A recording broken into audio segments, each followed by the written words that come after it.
YouTube est le deuxième site le plus consulté sur Internet. Et il est clair qu'avec tellement d'utilisateurs, il soit particulièrement difficile à modérer. C'est pour ça que malgré ses efforts durant ces dernières années d'avoir l'air beaucoup plus family-friendly, des contenus sombres, très sombres, continuent à apparaître régulièrement sur la plateforme et causer des controverses. Allant de vidéos étranges et cachées à des chaînes YouTube tenues par de véritables criminels, laissez-moi vous plonger dans cette partie sombre du site, celle qui est peu visitée mais pourtant tellement accessible.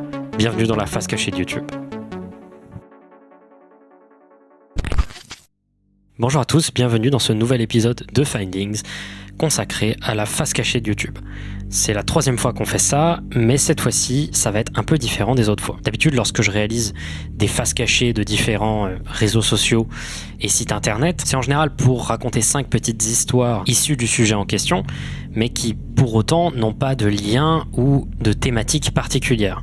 Cet épisode-là est un peu plus particulier. En effet, nous allons nous pencher sur 5 youtubeurs qui cachaient une partie sombre avant qu'elle soit révélée. Ça peut être n'importe qui, des youtubeurs qui ont peu ou beaucoup d'abonnés, qui ont commis à des moments des actes extrêmement graves. Comme vous l'imaginez, je mets un avertissement, cet épisode va parler de sujets très sensibles et pourrait heurter la sensibilité de la plupart des gens. Mais avant de commencer, vous devez certainement vous demander, comme on va parler de choses graves et très réelles, est-ce que ce serait pas un peu sensationnaliste par rapport aux autres épisodes ? Oui, mais attendez jusqu'à la fin. J'essaye de donner un sens toujours aux épisodes que je réalise de Findings.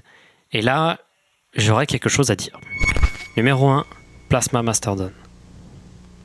Plasma Mastodon était un youtubeur un peu particulier. Il a créé sa chaîne en 2012 et déjà à l'époque, il avait 64 ans. La chaîne de Plasma Mastodon a acquis une énorme fanbase au cours des années, du coup, devenant une sorte de roi des vidéos wholesome, c'est-à-dire des vidéos faites pour vous faire vous sentir bien, avec des histoires positives, etc. Une émotion que beaucoup de gens ressentaient lorsqu'il faisait des covers de morceaux pop clairement pas de son âge, comme par exemple Bad Guy de Billie Eilish ou Slow Dancing in the Dark de Joji.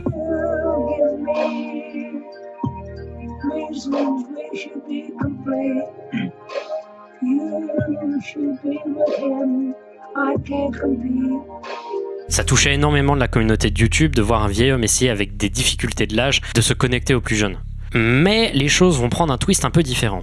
Alors que sa chaîne continue à monter, ses vidéos étant très souvent recommandées, le 11 décembre 2020, un YouTuber du nom de Nick Crowley sortit une vidéo.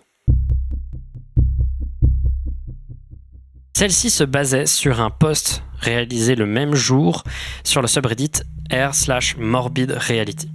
C'est un subreddit très négatif, très pessimiste, sur lequel des gens partagent des articles, des trouvailles qu'ils ont réalisées, semblant montrer à quel point le monde a en réalité une sorte de face sombre et que derrière des événements soi-disant positifs, il y aurait toujours un tournant, une partie de mauvais. En l'occurrence, cette fois-ci, Morbid Reality s'attardait sur Plasma Mastodon et les trouvailles étaient plutôt négative. Connaissez-vous le concept du Sex Offender Registry, littéralement registre des agresseurs sexuels? C'est une initiative gouvernementale américaine qui consiste à réaliser une sorte de gigantesque annuaire comportant le nom, l'adresse et énormément d'informations privées sur énormément de gens ayant commis des agressions sexuelles. Ainsi, n'importe qui peut aller sur le site du Sex Offender Registry à n'importe quel moment rechercher le nom de quelqu'un et vérifier si cette personne est en effet un agresseur sexuel. Alors quelqu'un a eu l'idée de chercher le nom de Plasma Mastodon, c'est-à-dire Donzel Edward Owens, et il est tombé sur un article. Quelqu'un avait le même nom, la même date de naissance, et avait commis quelque chose de très grave.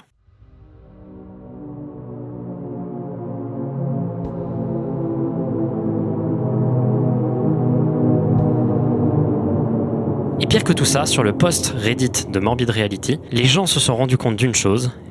Il avait été rajouté en 2019, soit 1 an avant cette découverte.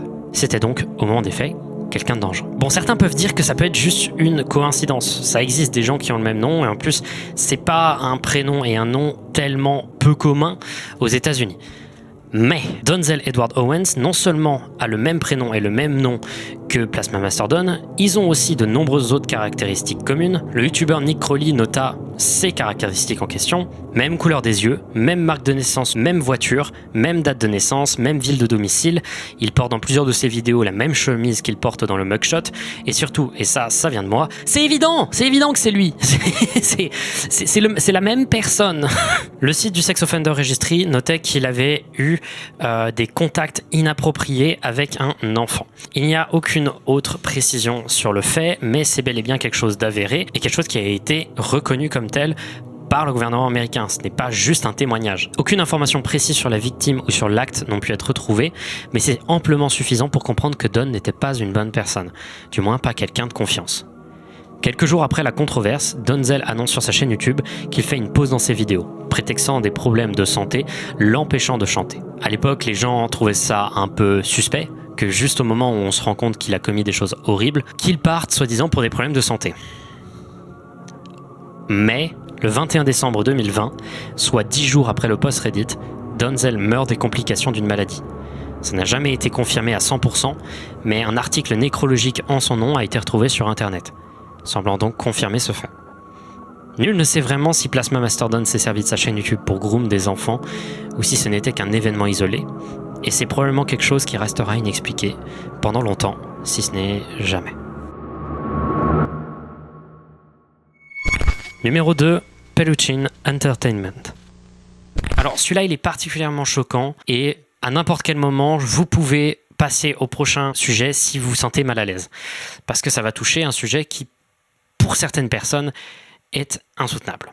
La chaîne Peluchin Entertainment a été créée le 11 septembre 2014 par un certain Mathias Oyarzo. La chaîne était hispanophone étant donné que Mathias venait du Chili. À l'époque, il n'avait que 10 ans et vous devez vous dire que c'est quand même très bas de se moquer ou d'accuser de quelque chose un enfant. Mais vous n'allez pas avoir la moindre empathie envers Mathias dans les prochaines minutes qui vont suivre. Mathias commence sa chaîne avec une vidéo le 22 décembre 2014 et ses premières vidéos pendant cette période consistent en une série de sketchs extrêmement gênants, très courts où juste il joue avec ses peluches.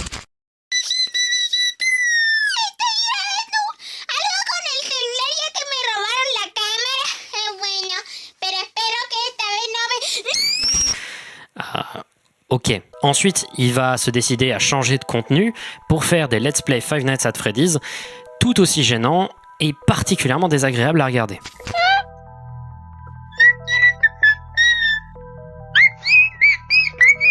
Le contenu n'est pas très bon, mais à partir de la haine que les gens lui envoient et l'attrait que peut avoir le jeu Five Nights at Freddy's à l'époque, il arrive quand même à trouver une bonne dizaine de milliers d'abonnés. Il continue donc sa chaîne en faisant des sketchs et des vidéos assez gore en se servant de l'incroyable outil Paint.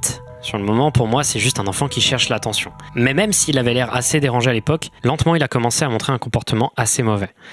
Un comportement violent et extrême. Voici Jason. C'est le chat de Mathias. Vous attachez pas à lui. Il a été adopté par Mathias en mai 2018. Quelques mois plus tard, celui-ci est annoncé comme ayant décédé pour aucune raison particulière et qu'il a été donc remplacé par 2 chatons que Mathias a adoptés. Ok, cool. Sauf qu'en décembre 2018, un hater de Mathias qui avait réussi à trouver son compte WhatsApp partage une discussion qu'il a eu avec Mathias. C'est une discussion remplie de haine et le hater en question énerve suffisamment Mathias pour qu'il se dise « je vais le punir » en lui envoyant une vidéo. Et là, je vais arrêter de prendre le ton de youtubeur parce que c'est concrètement une vidéo de Mathias qui torture et tue son chat. Voilà. Pendant des longues minutes. Et c'est pas drôle. Jason est donc mort comme ça. Donc c'était complètement un mensonge quand il a dit... que son chat était mort pour des raisons inconnues. Non, il l'a tout à fait buté, parce qu'il adore buter des animaux. Et en réaction à ça, quand les gens s'en sont rendus compte, il a répondu qu'il s'en battait les couilles, que ses parents pouvaient rien faire parce qu'il les dominait, et qu'il continuerait à adopter des animaux pour les tuer. Dans la vidéo, on peut le voir jeter son chat par terre, lui marcher dessus, le frapper. C'est extrêmement violent. Les gens étaient donc extrêmement énervés, surtout qu'en plus de ça, Jason commençait à poster sur internet des vidéos où il prenait ses chatons et il les foutait dans des toilettes remplies de merde. Bref, les gens étaient pas contents et commençaient à demander à YouTube de take down la chaîne. Parce que YouTube n'a pas fait. Voilà. En plus de ça, des témoignages venant de ses parents disaient que il était extrêmement abusif envers ses propres parents, qu'il avait essayé de nombreuses fois de frapper et de faire extrêmement de mal à son frère. Bref, on avait clairement en face de nous un psychopathe, vraiment.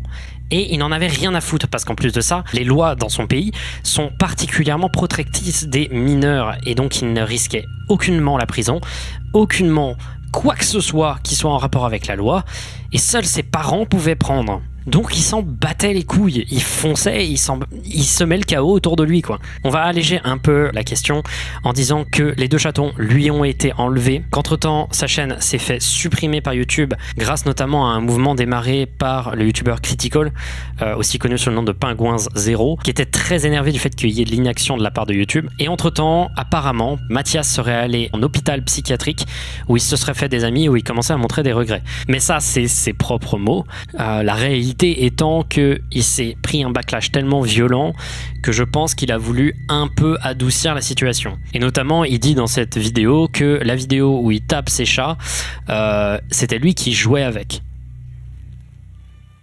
Bref, continuons, et on n'est pas prêt d'arrêter de parler de gens comme ça. Numéro 3, Austin Jones. Alors si vous vous demandez pourquoi la partie là va être faite en voix off, c'est parce que j'avais oublié de la tourner et que je pense que ça rend mieux en voix off plutôt que juste de prendre un autre plan de caméra qui marcherait moins bien. Austin Jones est né le 12 décembre 1992 et crée sa chaîne YouTube en 2007. Il commence à sortir de la musique pop-rock sous ce nom la même année et sa chaîne gagna de la visibilité lentement au fur et à mesure de singles, d'albums et autres jusqu'à sortir un EP en 2014, une sorte de culmination nommé We'll Fall Together qui finira 12e des charts iTunes dans la catégorie pop, amassant plus de 500 000 abonnés au cours de sa carrière sur YouTube et accumulant plus de 33 millions de vues. Mais c'est surtout ses vidéos de reprises de morceaux célèbres en a cappella qui lui font regagner une grande popularité. Avant 2015. Car à partir de 2015, des comportements étranges de la part de Austin Jones commencèrent à apparaître. Derrière son visage soigné et légèrement émo, derrière sa musique au style un poil daté et derrière ses petites vidéos YouTube pour créer du lien avec sa communauté, se cache quelqu'un de beaucoup plus sombre et de beaucoup plus froid. Sa musique et ses choix de morceaux quand il s'agissait des covers étaient peu anodins. Des morceaux des One Direction, de Justin Bieber, puis ensuite 21 Pilots, My Chemical Romance, bref, tout le spectre cliché de ce qu'appréciaient à l'époque les jeunes adolescentes. Et il couvrait tout un spectre, allant des jeunes filles extraverties à celles parfaitement introverties. Austin Jones dirigeait toute sa communication autour des adolescentes, en essayant également de montrer une part vulnérable de sa personnalité dans des tweets semblant montrer une forme d'introversion. Il avait alors en 2014 22 ans. Vous devez certainement commencer à voir des schémas se dresser, mais pour ceux qui n'ont pas compris, je vais continuer à avancer dans l'histoire.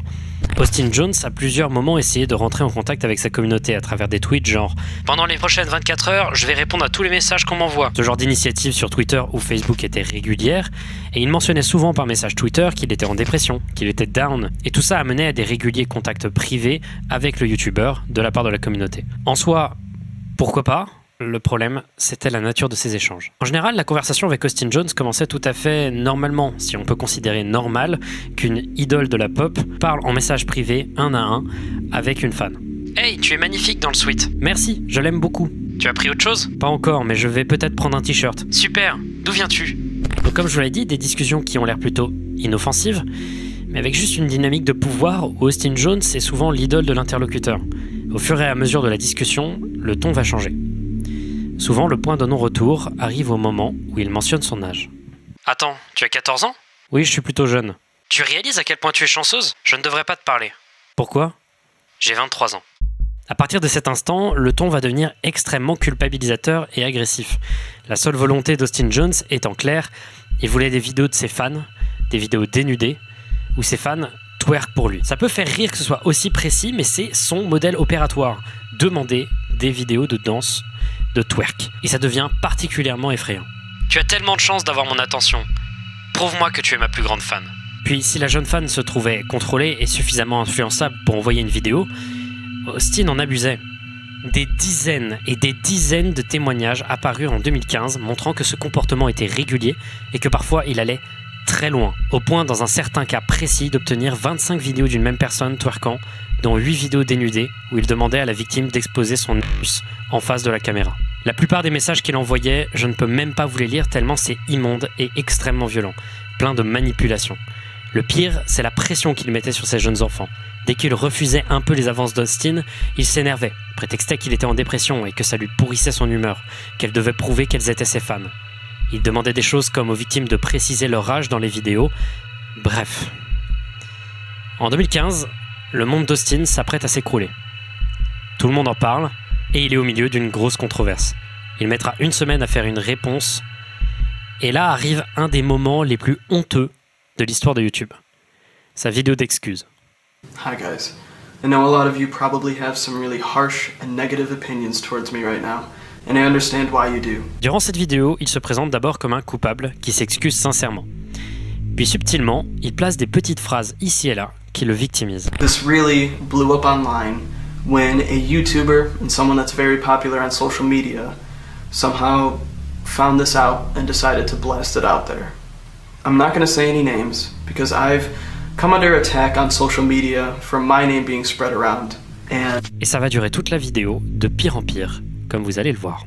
Ensuite, il y a sa défense. Il s'excuse d'avoir demandé des vidéos de twerk à ses fans et poursuit en disant qu'il n'est jamais allé plus loin. Pas de photos dénudées et il dit que c'est allé nulle part d'autre. Il mentionne ensuite qu'il était en tournée quand ça a commencé à exploser et que pendant le trip de 1 semaine entre l'annulation de la tournée et ses premières excuses écrites, il avait planifié une tentative de suicide et qu'il était donc à l'hôpital. À partir de 5 minutes de la vidéo, il se met à parler de sa vie. Ça n'a plus rien à voir avec l'affaire. Il dit que sa sœur est morte à 10 ans quand il était enfant, que son père a été absent, alcoolique et drogué, qu'il est mort quand il avait 16 ans, puis sa maison a brûlé, puis son grand-père est mort, puis durant l'adolescence il a commencé à s'automutiler. Il n'y a rien de grave à parler de ça, mais là c'est vraiment pas le moment. Et ça dure 5 minutes. Et tout ça est censé amener à la raison pour laquelle il a demandé ces vidéos. Il était en dépression et voulait juste de l'attention de la part de ses fans. Presque aucun commentaire sur pourquoi précisément des vidéos de twerk. La seule justification qu'il dit, c'est qu'il trouvait ça marrant. Et franchement, je pensais pendant longtemps que ça a été sa dernière vidéo, qu'après ça, c'était fini.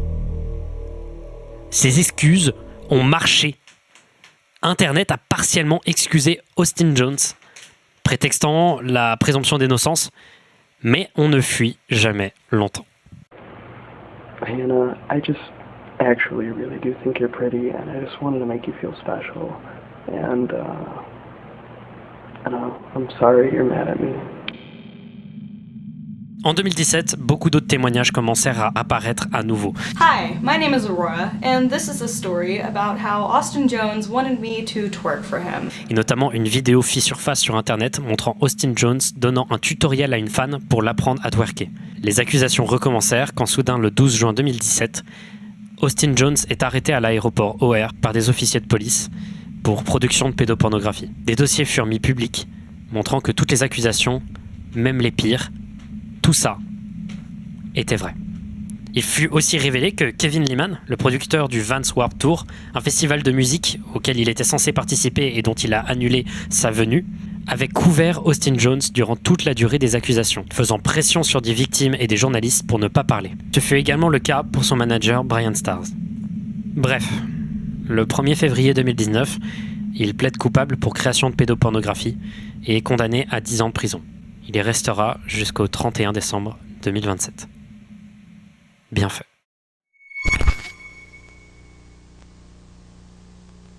Trey Eric Sessler est né le 3 août 1989 et commence en 2006 au balbutiement de YouTube à créer des vidéos. Il a aidé de nombreux youtubeurs dans la communauté appréciant les animés à se faire connaître, notamment un youtubeur du nom de Giguk qui aujourd'hui possède plus de 3 millions d'abonnés. Il était un nom plutôt respecté dans la communauté fan d'animé et de manga, bien que sa chaîne Landscape Productions n'atteignit jamais réellement de succès mainstream, compilant uniquement quelques milliers d'abonnés. Mister Animé faisait des reviews d'animés, mais aussi des vidéos rétro gaming, un contenu très YouTube 2006 à 2011, et sa personnalité était très calme, plutôt sincère, ce qui tranchait avec les chaînes à la nostalgia critique qui étaient insupportablement bruyantes et over the top. Il a fait beaucoup de vidéos très régulièrement, avec de temps en temps des petits tutos pour faire des effets spéciaux, notamment comment faire des impacts de balles, comment faire de la foudre, etc. Et il paraissait parfaitement sain, bien qu'un peu déprimé à la limite, et peut-être de temps en temps il avait des problèmes pour bien articuler, mais il avait l'air parfaitement sain. Ça n'a pas vraiment duré. Au fur et à mesure du temps, sa santé mentale s'est dégradée. On a d'abord pu le voir dans ses vidéos. Il avait de plus en plus la voix qui tremblait quand il parlait, beaucoup plus de mal à articuler, et ses mouvements étaient peu naturels. Il agissait de façon assez rigide et froide. Mais le pire, c'est ce qui se passait hors des caméras. Trace Essler était fasciné par des choses allant de très bizarres à carrément flippant. D'abord, il aimait le feu. Il lui brûlait énormément de choses. Il adorait le feu, il adorait faire des petits feux, mais aussi des gros feux. Ça ira jusqu'à ce qu'il aille littéralement brûler une maison vacante au milieu de la campagne. Il allait également sur Google Earth après ses actes pour voir les dégâts qu'il avait causés. Il avait également une obsession maladive envers les fusillades et les tueurs en série. Il était, comme beaucoup de personnes, fasciné donc par la fusillade de Columbine, mais également par la fusillade à l'université de Virginia Tech, les deux étant des fusillades parmi les plus prolifiques de l'histoire des Amériques causées dans des écoles. Mais il était vraiment fasciné, au point qu'il était capable de te donner la date où ça s'était passé, l'heure où ça s'est passé, la liste des gens qui sont morts, dans l'ordre, leur nom, à quelle heure ils ont été butés. Le gars savait tout. C'était flippant. Il était également capable de dire les victimes majeures de certains tueurs en série et il leur donnait des notes selon la qualité de leur travail. Il était clairement quelqu'un de dérangé, principalement par la solitude. Il était sans travail, avait terminé son travail à l'université et il s'engueulait également souvent avec son père qui lui reprochait de rester toute la journée sur son canapé à rien branler, jouer aux jeux vidéo, regarder des animés et faire des vidéos qui ne lui rapportaient pas tant que ça, voire même quasiment rien. Et enfin, l'obsession principale de Trace Essler, les armes à feu. Il était addict aux armes à feu. Il en parlait souvent, t'apprenait à faire des effets spéciaux pour, faisait des reviews d'animés avec un fusil dans la main, puis ça l'amenait à faire une vidéo entière consacrée à un fusil qu'il possédait. On peut d'ailleurs le voir tirer avec pendant la vidéo. Au cours du temps, sa santé mentale devenait visiblement de pire en pire. Et on peut le voir notamment avec ses 2 dernières vidéos. L'avant-dernière vidéo est assez simple.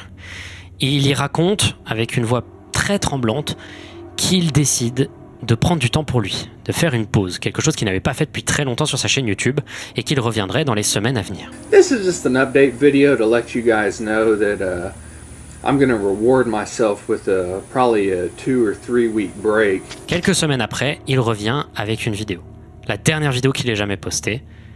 Et sa voix est plus tremblante que jamais. The good news is that I now found a full-time job in a department that I'm interested in, which is film.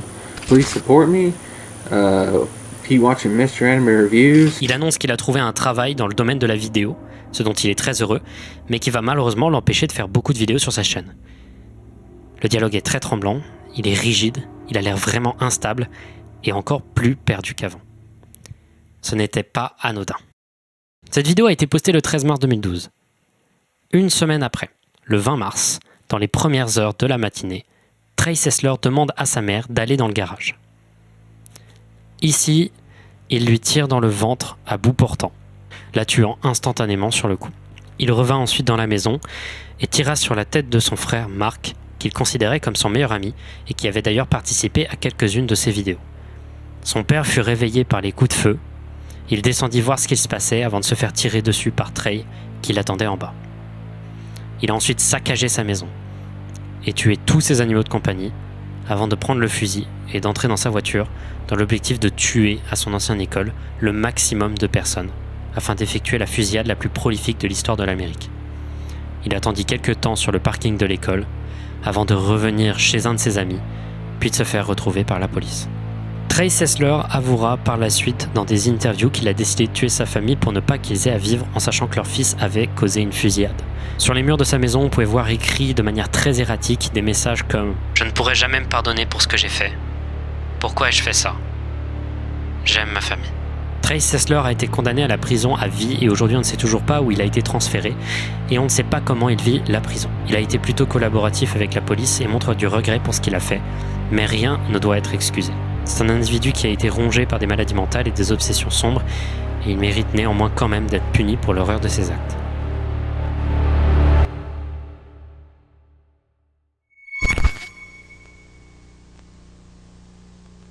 Nous sommes le 23 mai 2014 quand, à l'époque, un total inconnu, nommé Elliot Rodger, tue ses 2 colocataires et un de ses meilleurs amis avant de sortir pour commettre une tuerie absolument atroce. Après le meurtre qu'il avait causé, il y a eu quelques heures de vide où il allait prendre un café à un Starbucks, puis se dirige vers le QG d'une maison de sororité. Il frappe à la porte. Personne ne lui répond ou ne lui ouvre. Alors il tire sur 3 étudiantes qui passaient devant. Une d'entre elles est blessée, les 2 autres meurent sous le coup des balles. Il conduit ensuite jusqu'à un bâtiment abandonné et tire au hasard avec l'intention d'atteindre des personnes à l'intérieur. Aucune victime. Il conduit ensuite jusqu'à un magasin et y abat un homme. Il continue de conduire très rapidement, très mal, occasionnellement allant à contresens. Il tire sur des passants, renverse volontairement plusieurs piétons, cyclistes et skateboarders. Démarre ensuite une poursuite avec la police où il se fait notamment tirer dessus jusqu'à être blessé à la hanche. Puis finalement il percute des voitures, se retrouve immobilisé, prend son arme et se suicide en tirant une balle dans sa tête. Il est retrouvé mort dans sa voiture par un adjoint au shérif qui le retirait de sa voiture pour le menotter. Pendant la journée, 6 personnes ont été tuées et 14 ont été blessées. Maintenant, qui est Elliot Rodger ? Qu'est-ce qui l'a mené à faire ça ? Elliot Rodger commence sa chaîne en juin 2012. C'est une chaîne qui ne consiste que en des vidéos qui sont des sortes de journaux de sa vie, où il y raconte ses problèmes et ses insécurités, sans le moindre montage et juste en parlant à sa caméra de manière très linéaire. Très souvent, ces vidéos se passent quand il est en train de conduire, lorsqu'il est garé, ou tout simplement lorsqu'il est en train de marcher dans un parc. Il est toujours seul et il s'exprime vraiment sur tout et rien. Mais il parle surtout de ses problèmes. Et son plus gros problème, c'est la solitude. Et sa haine monstrueuse envers les femmes. Elliot Rodger avait une haine monstrueuse des couples.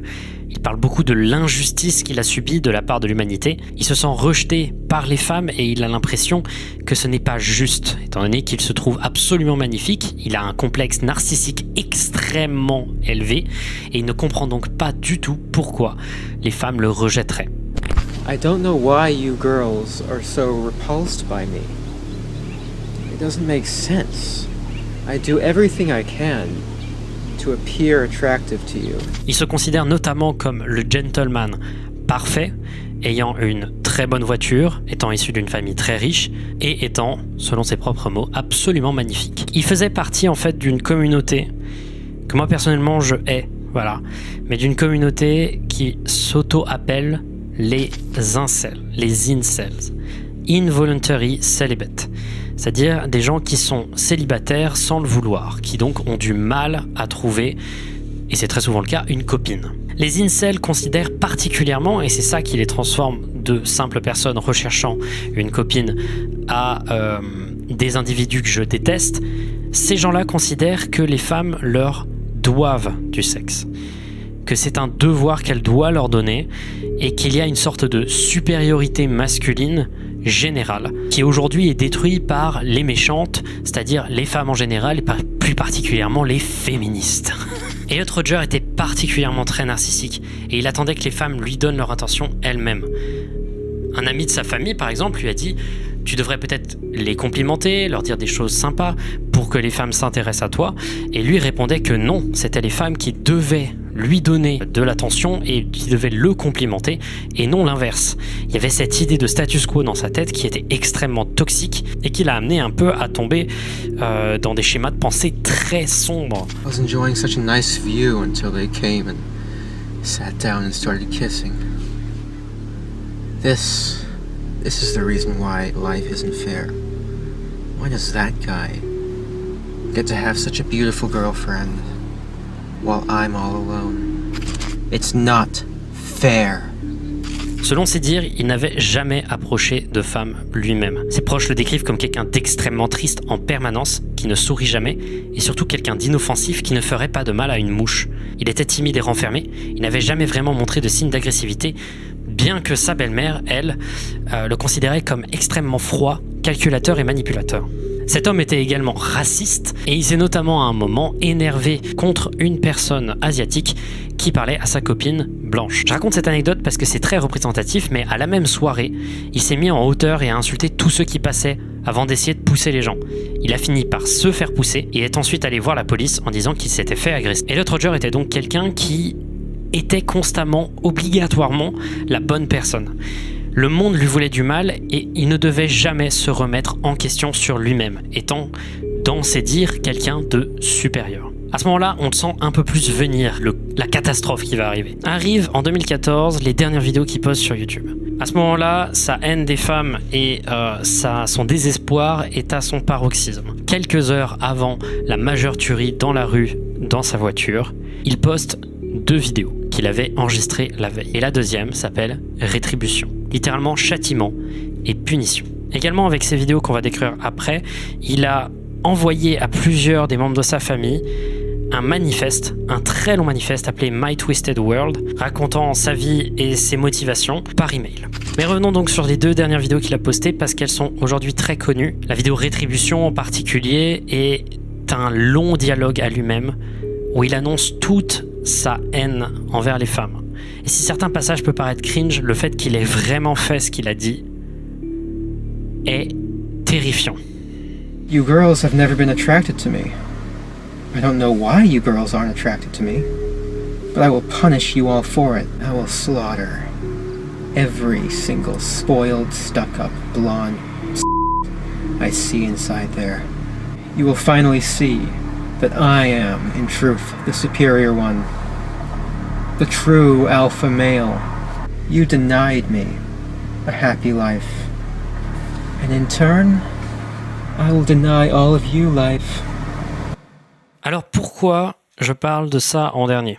Parce que ça a eu un impact monstrueux, de la pire des manières. Elliot Rodger a carrément démocratisé la communauté incel. C'est l'une, si ce n'est la première, des premières attaques revendiquées par cette communauté. Et Elliot a été par la suite énormément glorifié par la communauté incel, qui a commencé à l'appeler Saint Elliot ou le suprême gentleman. Tout le monde considérant qu'il avait raison, qu'il était quelqu'un qui a été maltraité, alors que si on lit 5 secondes son manifeste et qu'on compare avec des témoignages de sa famille, même de gens qui l'appréciaient énormément, on se rend compte qu'il dit soit des choses complètement fausses, soit des choses interprétées pour qu'il soit toujours la victime. Et l'autre Rodger était juste narcissique, profondément dérangé et potentiellement psychopathe. Ça allait au point qu'il refusait de voir des prostituées puisqu'il trouvait ça complètement contraire à l'intérêt même du sexe, qui serait qu'une femme te veuille autant que tu le veuilles, qu'elle te traite spécialement et te valide, alors qu'une prostituée couche avec n'importe qui la paye. Certains disent peut-être que si une femme avait donné du sexe à Elliot Rodger, j'arrive même pas à croire que je dis ça, mais que si une femme avait donné du sexe à Elliot Rodger, que tout ça ne se serait pas passé et que peut-être que les femmes pourraient faire ça, non ? Non. Parce qu'il aurait été horrible avec les gens de toute manière. Cette personne était déjà horrible avec tout le monde. C'est déjà une personne manipulatrice, profondément négative et qui s'amusait à frapper des gens. Faut arrêter de déconner à propos de Elliot Rodger. Ce n'est pas une bonne personne et ça ne l'a jamais été. Et le fait qu'il ait démocratisé la communauté incel, et le fait surtout qu'il n'y ait eu, non pas une, pas 2, pas 3, mais bien 4 fusillades en son nom réalisées dans les années qui suivèrent, c'est très grave. Il y en a une à Toronto le 23 avril 2018, puis à Parkland en Floride le 14 février 2018, puis le 7 décembre 2017 au Nouveau-Mexique, ou alors une fusillade qui a eu lieu dans un club de yoga à Tallahassee en Floride par un gars qui exprimait régulièrement sa passion pour Elliot Rodger. Il faut qu'on conclue parce que vous comprenez où je veux en venir. C'est rare que je me penche vraiment sur ce genre de cas de gens qui ont commis des choses atroces sur Internet et qui ont eu avant ça la possibilité d'avoir toute une plateforme pour s'exprimer. Je suis pour la liberté d'expression, bien sûr, mais je continue à penser qu'il n'y a rien d'intéressant dans le travail de personnes légitimement mauvaises moralement. Parce que même si on peut y trouver des germes de ce qui n'allait pas chez eux, l'intégralité de leur travail en général est fait pour justifier ce qu'ils s'apprêtent à faire. Et on nous montre une version déformée de la réalité qui après peut être le sujet d'idolâtrie. Elliot Rodger a eu de l'idolâtrie. Mister Animé, un peu aussi. Il y a des gens qui sont fascinés par ce genre de cas. Et ce sont les gens qui après vont prendre ces récits déformés de victimes, de martyrs, qui vont les identifier à eux et qui vont ensuite perpétrer des choses horribles. Je pense que quand on relaie ce genre d'informations, on n'est pas assez véhément et qu'on n'est pas assez clair sur le fait que ces gens-là ne sont pas des bonnes personnes. Si tu arrives à tuer des innocents pour prouver quelque chose, c'est qu'il n'y a rien qui va. C'est donc pour ça que la prochaine fois que je ferai une face cachée de YouTube, ce sera plus sur des chaînes bizarres, des chaînes inexpliquées, Parce que ce genre de cas, il faut éviter de les romanticiser, de les fantasmer, parce que ça peut avoir des conséquences très graves. Également, cette vidéo, c'est aussi un rappel clair d'une chose. On ne sait jamais tout ce qu'est une personne derrière un écran. On ne sait jamais vraiment à qui on parle sur Internet, et on ne sait jamais vraiment tout d'une histoire. Encore une fois, et ça me paraît important de le dire, ne croyez personne sur Internet.